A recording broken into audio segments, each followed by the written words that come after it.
Bernardo Horta de Araújo está sendo homenageado pelos seus 150 anos. Em Cachoeiro, foi responsável pela iluminação pública e lutou pela abolição dos escravos. Sua história envolve muitas passagens relembradas por um grupo de estudiosos. Um deles até se emociona com a biografia. A história não é feita de uma hora para outra, não, certo? É feita dia a dia, durante anos, durante décadas, né? Então nós fomos juntando trabalhos de antigos, trabalhos de contemporâneos, né? Depois conseguimos descobrir, né, a família do Bernardo Horta e fomos juntando. Eu diria o seguinte: isso aqui tem 20 e tantos anos para chegar a isso aqui, né? E foi coroado agora nos 150 anos de nascimento dele e nos 100 anos de falecimento, né? Aqui temos umas 10 pessoas que escreveram aqui. E na realidade é o seguinte: a gente tem a vida inteira de um homem, né? De um homem importante, o mais importante, um homem de Cachoeiro, um homem público de Cachoeiro, né? Está aqui nesse caderninho. Os netos de Bernardo Horta de Araújo foram recebidos em Cachoeiro pela loja maçônica Fraternidade e Luz, que está prestando uma homenagem a este vulto histórico. Eles conheceram a história do avô quando já eram adultos. Conforme você comentou aí, nós tomamos conhecimento mais da vida do meu avô com mais idade. Quando criança não foi muito tocado, nem na adolescência.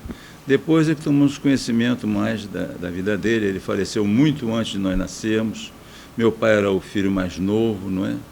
Então, de maneira que isso daí trouxe um certo retardo, vamos dizer assim, nesse sentimento. De outra parte, foi um sentimento também de curiosidade, evidentemente, e procurar saber realmente, quer dizer, sobre a história dele, sobre quem ele foi e tudo mais, né? O meu outro avô, meu avô materno, desde pequeno nós sabíamos a história dele, sempre foi falado muito. Eu fui presidente do Estado em 1924 a 28, construiu pontes, tudo, fez um governo brilhante no Espírito Santo. E a gente sempre tinha curiosidade por outro avô.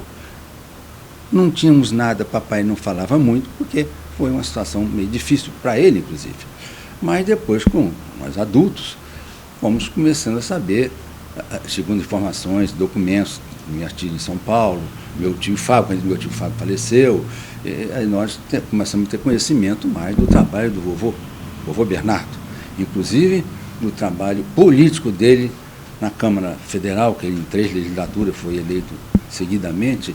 Nós começamos a ver que o nosso avô paterno também era muito digno de homenagens e de um preito de gratidão do Estado e dos munícipes aqui de Cachoeiro.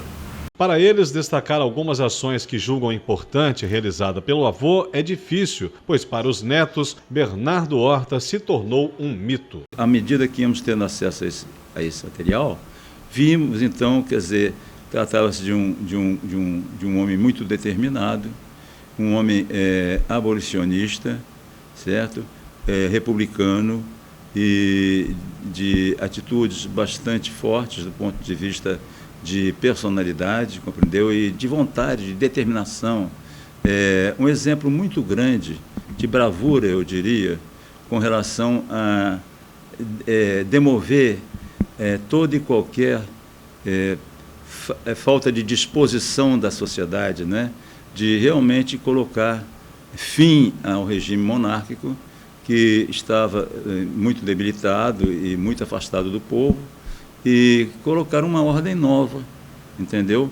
E que ele acreditava que seria a república. Foi também de veras difícil, muito emocionante. Inclusive, a gente começou a ter conhecimento de coisas que nós não sabíamos, mas evidentemente passamos a apreciar o vovô com mais dedicação, com mais afinco, inclusive a dignidade dele. Ele tinha inimigos políticos, mas jamais os distratou, sempre os tratou com muita dignidade e com muito respeito. E há tanto que os inimigos dele também tinham muito respeito por ele. Ele realmente fez trabalhos aqui em Cachoeiro, vocês todos sabem, seja com a usina da Ilha da Luz, na qual o meu avô materno trabalhou também, e também construindo pontes, e também o vovô Bernardo também, a Santa Casa, ele também teve uma participação profunda, e também na Loja Fraternidade e Luz. Ele também foi, inclusive, orador desta loja durante alguns anos. Então, ele, inclusive na filosofia maçônica, sempre procurou ajudar, fazer o bem. A loja maçônica Fraternidade e Luz preparou uma programação especial para esta data. A iniciativa surgiu também pela participação de Bernardo Horta na maçonaria. Bernardo Horta, ele representa para nós maçons o símbolo da luta pela liberdade. Então a demonstração que ele teve na nossa cidade, na defesa da libertação dos escravos, da emancipação política do nosso país, quando, do Império para a República. Então todas as lutas que ele travou com desprendimento, com dedicação de corpo e alma, isso para a gente traz assim um sentimento de exemplo a ser seguido. Para a família, receber esta homenagem é um resgate do nome de Bernardo Horta para as futuras gerações. É indescritível essa emoção, porque eu não sou mais criança também, não é? Já passei dos meus 70 e nunca tive a oportunidade de assistir a uma iniciativa dessa natureza em torno do nome de meu avô. Então, quer dizer, eu nem esperava por isso mais na minha vida, entendeu?